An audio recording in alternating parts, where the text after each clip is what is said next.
ina ganin wasu manyan mutane kusoshi masu faɗa aji a cikin tafiyar siyasar jihar Kano a jam'iyyar APC sun ɗauko Alhaji Dahiru Mai Wuddadu sun rufe kofa da shi a Bristol Hotel da daddare. Idan ma sakaci ne mu muna kira AA Zaura farka daga baccin da yake yi. Billahi allazi za a hallaka ka hallaka wadda za ka yi tsalle ɗaya za ka faɗa rijiya gaba dubu sai ka yi 100,000 tsalle baka fito ba. Mai Wuddadu shine darajar siyasar ka. Ita daudar gora a ciki ake wanke ta. Ni ina ƙara gaya ma da cewar da kai da Mai Wuddadu babu inda ya dace da ku in ba jam'iyyar PDP ba gidan Sardaunan Kano, amma ku daina bin makiyan ku. Yadda kai gwamnatin ka ba a sa maka komai ba a shiga cikin gwamnatin ka ba a dinga gaya ma ga yadda zaka yi ba, ka dubi girman Allah ka bar gwamnati. Mai girma gwamnan jihar Kano Alhaji Abba Kabir Yusuf da mai girma sanata Rabi Musa Kwankwaso da mu mutanen su wallahi ka hate ni wallahi da zai karbi kira ya tsaya da kafarsa to yayi da dai da ake cewa dan talaka yake ba dan talaka yake ba. Abin da yake tafi da ni a wannan lokacin kira ne da jan hankali da babban murya da kuma ba da shawara. Na farko abin da ya ja hankali na yanayin yadda siyasar gidan AA Zaura take ɗaukan hankalin al'umma, yadda siyasar gidan AA Zaura take jan hankali wajen duk abin da ida ce a siyasa wannan gidan ya kai. Domin da lokacin siyasa da ba lokacin siyasa ba muna jin aman gidan daga bakin da ida ce daga kakakin shi kansa Abdulkarim AA Zaura irin sa Alhaji Dahiru Mai Wuddadu. Muna jin a kafafen yada labarai waɗanda suke zuwa suke godiya da irin aikace-aikace na alkhairi da irin abubuwa da AA Zaura yake kai tsaye na taɓa rayuwarsu. Amma a yanzu na ga jam'iyyar APC a jihar Kano tana so ta shirya wa AA Zaura makarkashiya. Mun sani tun da daɗewa muna zargin tun daga kan shugabancin jam'iyya zuwa iyayen jam'iyyar a Kano ba sa ƙaunarsa, kawai suna amfani ne da ƙarfi da capacity da arziki da Allah iwa shi wannan bawan Allah Honorable Abdulkarim AA Zaura.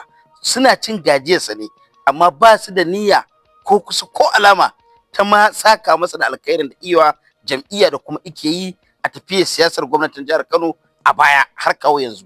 Amma yanzu ana so a biyo mai ta bayan gida, ana so a raba shi da zuciyar siyasar gidansa, ana so a yi shirya mai kitimurmura da bita da kulli domin harin da ake kawo Mai Wuddadu so ake a ɗauke Alhaji Dahiru Mai Wuddadu daga gidan AA Zaura. Wannan ku ba soyayya bace ba kauna bace. Shi yasa har kullun nake sha'awar a ce Abdulkarim AA Zaura tare yake siyasa da Sardaunan Kano. Sardaunan Kano ba zai taɓa barin yadda za a zo a iya kulla wannan makarkashiya ba. Illa iyaka zai yi kokarin ita maki AA Zaura da Mai Wuddadu. Amma a yanzu tsohuwar gwamnatin Kano da jigajigan jam'iyyar APC kokari suke yi ba dare ba rana ya za su ɗauke wannan ɗan tahaliki. Gani suke idan suka ɗauke Mai Wuddadu ba ma gani ba, ni akan kaina na imani idan aka bari aka ɗauke shi wallahi siyasar AA Zaura ta karye ta mutu murs, domin babu wanda yake aman da ya dace a ji yake fitar da abubuwan da ake bukata a gani a ji a siyasance irin wannan ban Allah kuma ta yawo ta baki Mai Wuddadu. Kar mutane su ce kai da ba jam'iyyar ku ɗaya ba kuma gidan ku ɗaya ba ta aka kasan wannan zance da kake kawo. Mu ai siyasar mu addinin mu abubuwan da na faɗa shi ja hankali na kawo yanzu ban taɓa ganin mutanen da suka yi takara suka gama takara ba samu nasara ba kuma suke yin aikin da ɗan takara ya kamata a ce a lokacin kamfen yake yi irin AA Zaura da shi wannan Dahiru Mai Wuddadu. Amma a yanzu ana yin jam'iyyar da suke hidiman nan kokari suke yi su jijjige shi ta ƙarfin tsiya, su ɗauke shi daga gidan Abdulkarim AA Zaura, su dawo da shi su amfani da shi da na daraja da capacity da ƙarfi da shi ma Allah yi masa. Illa iyaka idan suka yi wannan sun tabbatar AA Zaura ya mutu muris a siyasa. Ba sa so su bashi kujerar da yake nema, ba sa so su saka mai da bikin alkhairi da iwa jam'iyyar su, ba sa so duk irin nasarar da ake samu a siyasa AA Zaura ya same ta. Baka ganin cewa ko shine yake kokarin tsallakawa na gurin shi yasa? Babu ko ɗaya ko alama. Abin da ija hankali na ma a wannan asabar din da cike ina ganin wasu manyan mutane kusoshi masu faɗa aji a cikin tafiyar siyasar jihar Kano a jam'iyyar APC sun ɗauko Alhaji Dahiru Mai Wuddadu sun rufe kofa da shi a Bristol Hotel da daddare. Na ga wannan abin tunda na gani nake ta noticing, nake ta bibiya, na bashe abin a matsayina na masani na mai nazartar siyasar da al'amuran yau da kullun akan abubuwan da suka shafi siyasa.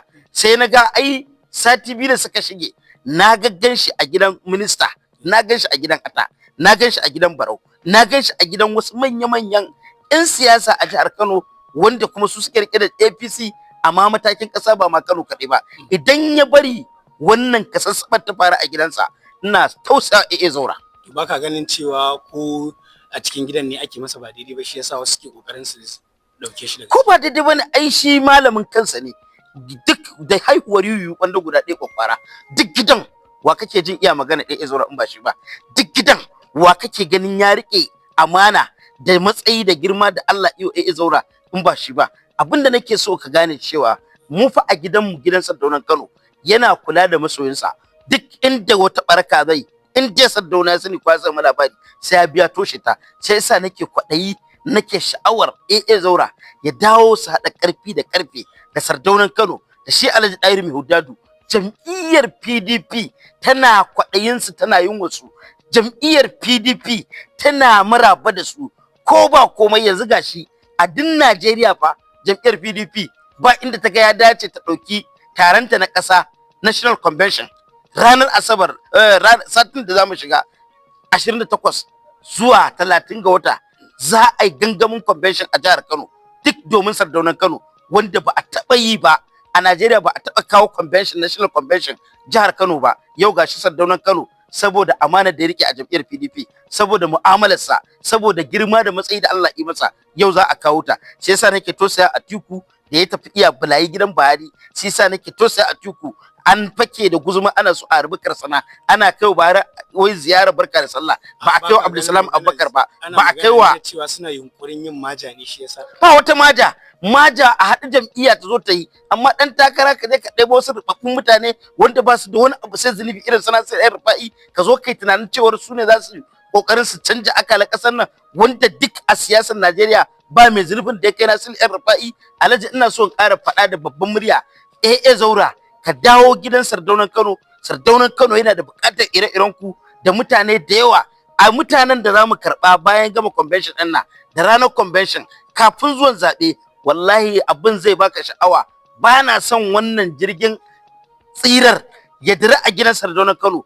Babu fuskar Zaura, babu fuskar Mai Huddadu. Wa'ancan mutanen maƙiyanka ne. Mai Huddadin nan baka ganin cewa maybe ko sakaci ne na shi Zauren yasa yake iya barin shi, yake zuwa yake haduwa da su? Idan ma sakaci ne, mu muna kira Zaura farka daga baccin da yake yi. Idan wani ne yake so ya raba shi da su, cutar ka zai yi.